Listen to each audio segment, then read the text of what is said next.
Welcome to SI Now. I'm Robin Lundberg here with Amy Campbell. And Amy, what could make LeBron takes more interesting? Well, how about Kobe Bryant weighing in? That's right. On a panel of former NBA players, the five-time champ had this to say about LeBron's 3-6 record in the finals.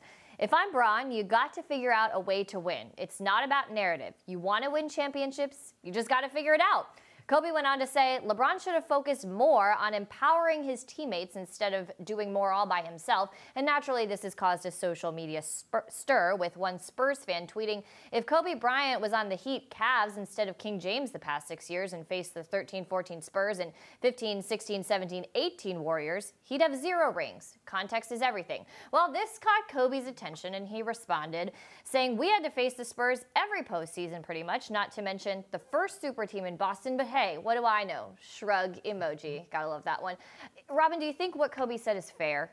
Look, Kobe Bryant is a winner, right? Nobody can take that away from him. True. The problem here is he acts like nobody remembers his career in the way he's trying to mythologize himself. You know, when Kobe had a team that was comparable to the team LeBron has right now, he was missing the playoffs, winning 34 games, getting eliminated in the first round in back-to-back years, including one year in a Game 7 where he refused to shoot out of spite or some other reason.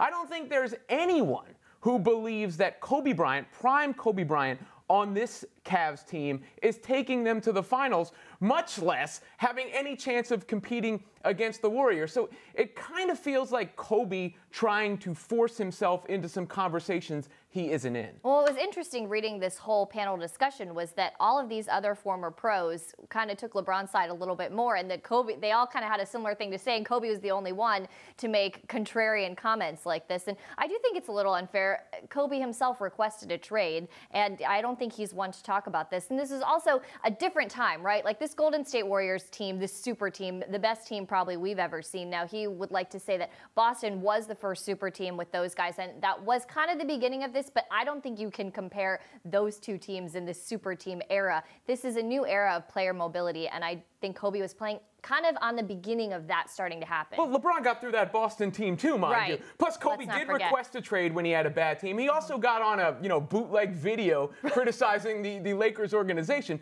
People remember his career, and I think that's his issue. Yeah. I think it is fair to say nobody knows what LeBron is going to do this offseason, but with rumors flying about what will influence his decision, where his kids will go to school and everything in between, Vegas is keeping tabs, and the latest odds have the Lakers, speaking of Kobe, as the betting favorite to land James. Does LA make the most sense? This is going to be fun to watch, especially the Vegas odds as the discussion evolves. I think it does. And we recently heard Dwayne Wade talking about LeBron on the radio show that it's going to be a lifestyle choice where his family's going to be comfortable if he is thinking what LeBron's going to be doing. And I think LA does make the most sense if you consider it from that angle. I like the young core of Ingram and Kuzma there. Whether Ball would be there if LeBron was there remains to be seen. But if he could get a guy like Paul George to go there, a guy who we know would like to be in LA anyways, I think that does make the most sense for LeBron if we're looking at the big picture. Well, it makes a lot of sense in several boxes. One being lifestyle.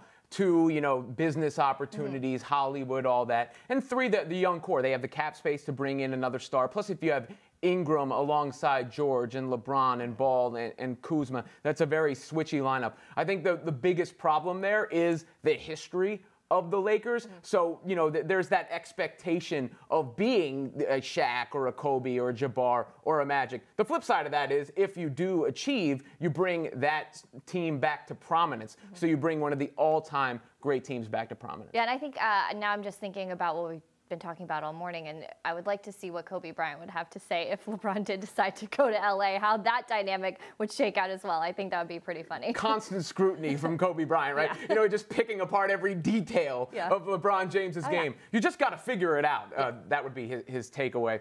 Meanwhile, Warriors GM Bob Myers said the team will give Kevin Durant whatever he wants when it comes to contract negotiations. But what exactly does Durant want? Our league Jenkins talked to KD, and I had a chance to ask him what he found out.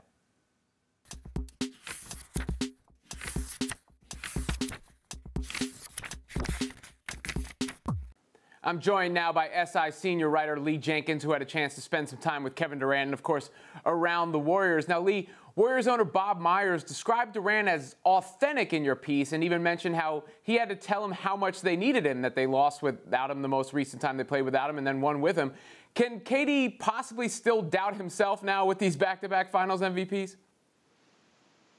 Well, I think it's always going to be a tricky dance, Robin. Whenever you have two superstars like this and they're trying to coexist, and obviously it's working, but you haven't seen this happen all that much in NBA history. If you go back to the Miami days, Dwayne Wade really took the back seat there. LeBron James had the front seat.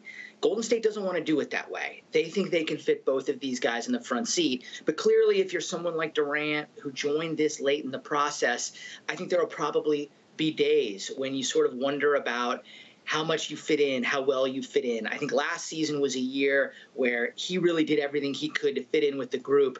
This was a year where I think he was a little bit more assertive. You do talk about LeBron at the end, and Durant seems to welcome the movement that might come in this offseason. And obviously, the Warriors probably realize one of their biggest threats, if not their biggest threat, is where LeBron winds up. How much do you think LeBron's career has been affected by Durant being on the Warriors? A ton. I think a ton of movement in the NBA has been affected by Durant's move. It's funny because he said, I don't think these guys are moving because of me. But if you kind of look back at all the permutations and all the aftershocks, it's still going on in the NBA. I mean, the Cavs, LeBron could have easily picked off another championship if Durant doesn't go there. And all of these other moves, I think there's so much consternation really in the NBA among superstars. And a lot of it just dates back to Durant's move to Golden State and the never-ending question of how can you take out the Warriors? And at the end of the day, it may not be possible. I mean, all of these options LeBron is going to be balancing, all of these decisions he could make, I don't know that any one leads to a really clean shot still at taking out Golden State. Do you think that will be LeBron's biggest motivation? Because we've heard all these things. He seems comfortable in his legacy. Then there's, lifestyle and family. Do you think beating this Warriors team will be his number one motivation? I feel like these decisions change so much. The thoughts around them change so much through the course of a season. But the last taste these guys are left with before they enter free agency is the way that their own season ended. And when you saw LeBron walk out of there after another defeat at the hands of the Warriors, somebody who everything we know about him, dating back all these years, is that he wants to win. He wants to pile up championships. He's chasing Jordan. At the end of the day, that 6 versus 3 in the minds of some thinkers will still reign supreme. So I don't really know how the Warriors can't be his number one motivation, trying to piece something together to topple that dynasty. And it may not be for this year, Robin. It may not be for next season. He may have to look here a couple years down the road, 3 years down the road, to when the Warriors are going to get hit with those luxury tax penalties. How's his team going to look then? Where does he have the best chance to put something together in the later phase of his career where he has a chance to maybe pick off championships when people think he otherwise wouldn't? It makes the Durant move to Golden State one of the biggest moves in the history of the league. Not that it wasn't already. Yeah. But Durant told you he isn't like other players who sort of front that nothing gets to them. How much do you honestly think it still bothers him people question his move to the Warriors? I think a lot of things bother him. It's funny, he talked about even the reaction to when he was injured in 2015 in Oklahoma City and the response he got there. Obviously, the move to Golden State. I think he has a hard time sometimes insulating himself from all of the conversation. So many of these players are really a product of modern media. They grew up consuming all these shows. Social media is a huge part of their life. And finding a way to block that out, I think, is one of the biggest challenges that all of these modern superstars face, because they're just so much a part of the conversation. And I think for him, there are times, and he acknowledges this, that has been a massive hurdle for somebody who is basically unguardable in the basketball court. That, I think, has been one challenge that's proved difficult for him. Do you get the sense that Durant now feels fulfilled? Is he going to be in Golden State for the long term? he's such a seeker, Robin, and I don't know. I asked him about fulfillment. I asked him that exact question, and he kind of went another way with it and talked about fulfillment coming outside of basketball. That essentially, winning a championship, as great as it is, he's learned that that's not kind of overall fulfillment. He's different in some ways, right? He's different than some NBA stars. So I would never, with someone like this, who I would never say, oh, he'll be somewhere forever. I think there could be more to come with him. I think that there likely will be a deeper journey. I don't know, maybe he finishes his career in Golden State. I don't know that he's the kind of person who you can ever say it's over with. He's certainly very interesting, as is the piece. Of course, you can catch it on SI.com. Lee Jenkins on Kevin Durant. Lee is the best in the business when it comes to these sort of things. Lee, appreciate your time. Thanks, Robin. I appreciate that.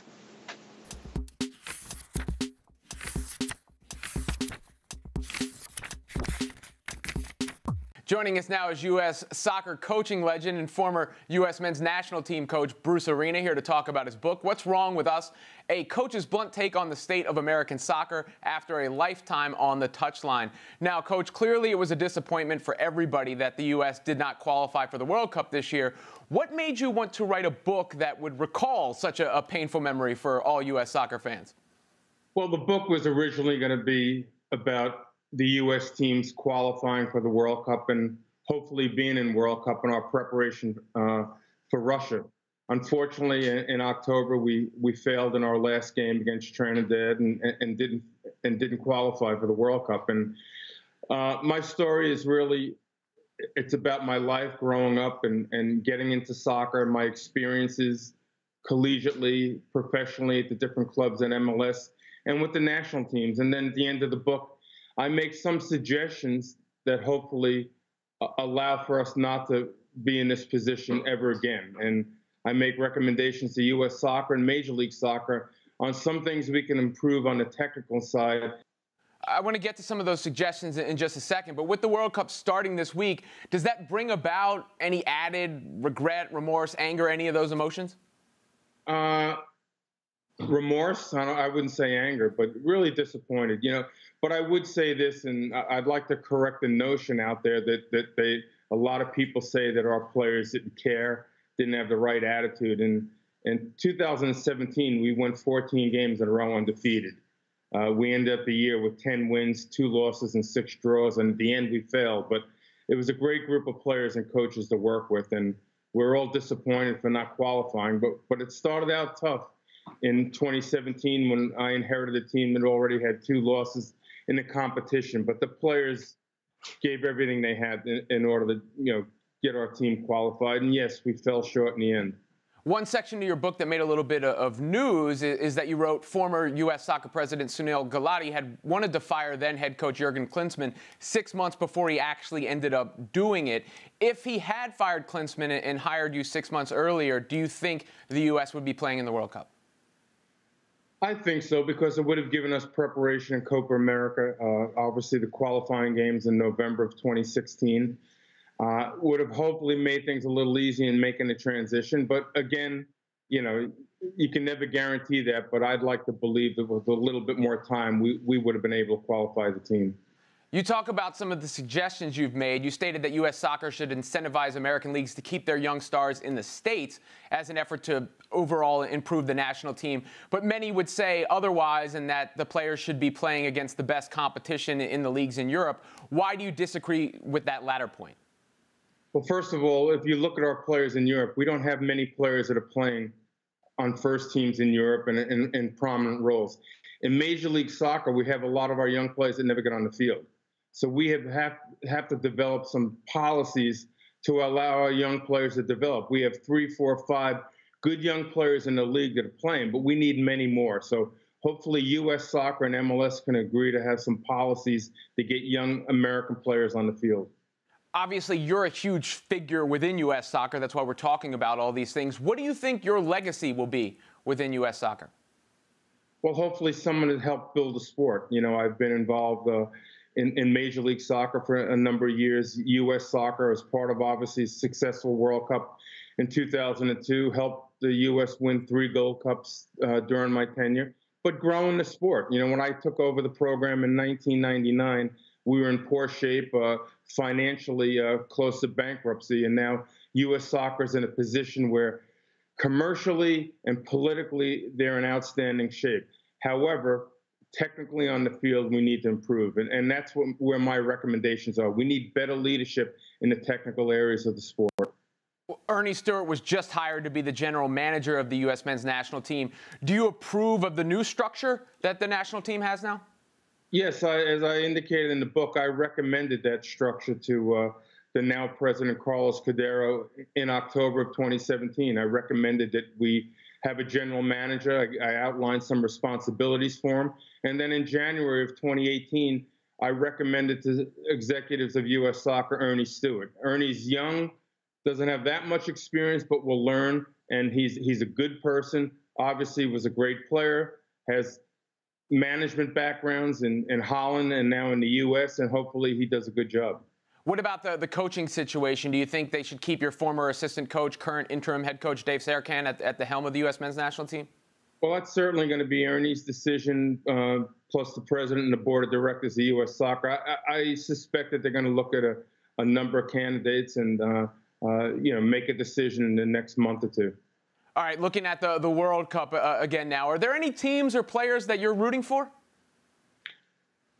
Well, I'd like to see the CONCACAF teams advance. I have a suspicion that none will get out of their group play. I think Panama has a real tough road, and certainly Mexico opening up with Germany is not going to be easy. Costa Rica has an outside chance of qualifying. Hopefully one of them get through. The team that's obviously everyone's favorite is Germany. And until somebody knocks them off, I have a feeling that Germany can make it to the final. Thanks again for your time this morning, Coach. And everybody check out the book, What's Wrong With Us? A Coach's Blunt Take on the State of American Soccer After a Lifetime on the Touchline. Appreciate the time. Thank you, Robin.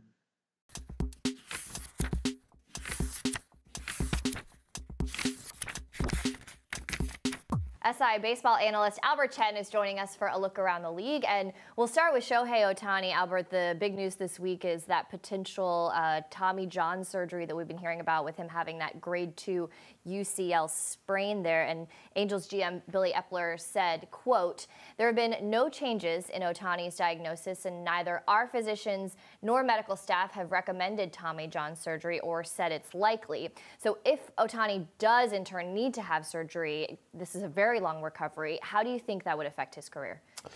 Well, we've never seen a career like this since Babe Ruth, right. So we have no idea how this is going to be really going forward for Otani. I mean, as a pitcher, let's talk about Otani as a pitcher. Yeah, this is a setback year and a half. He's going to miss next season if he does undergo surgery, and he's been a really good pitcher.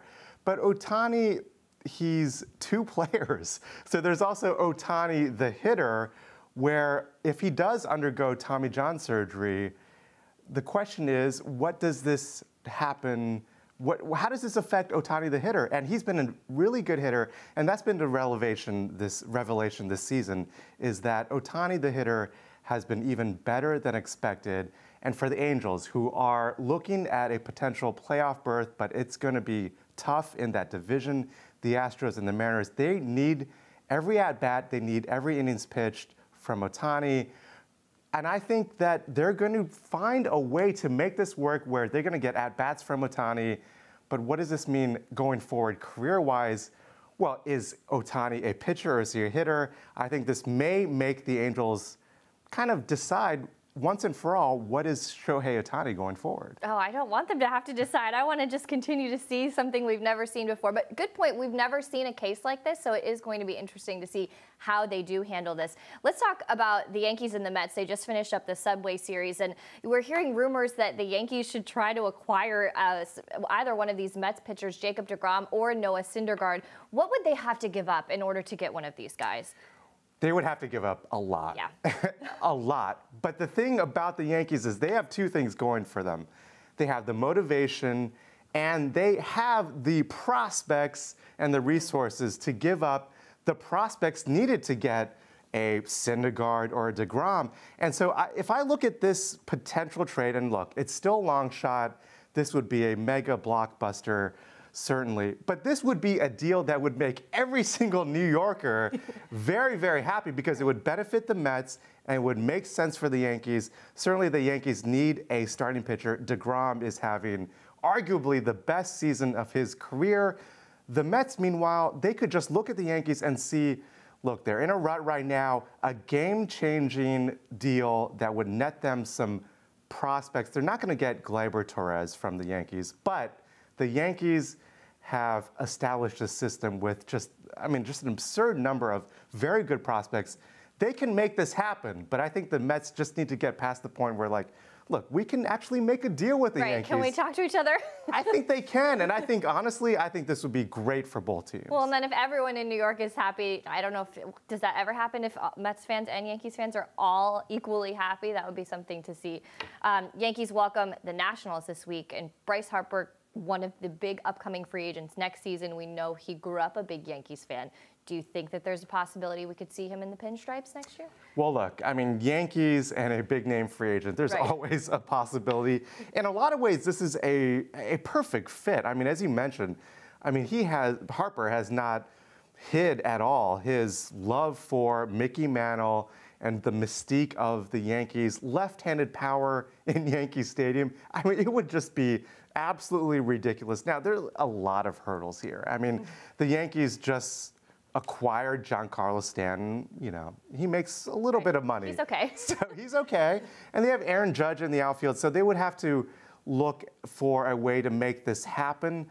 But I think, man, if you're talking about Bryce Harper, you're looking going forward, who's the face of your franchise? Look, you have Judge, you have Stanton. Stanton has not looked great. So there may be questions about whether Stanton is your guy going forward. And that's, honestly, I think that will be a little bit part of the equation. Is Giancarlo Stanton a perfect fit in New York? We don't know yet. That's a crazy question to think about. And if not, then Bryce Harper would look, he would look perfect in New York, actually. Albert, thanks for the time. Thanks.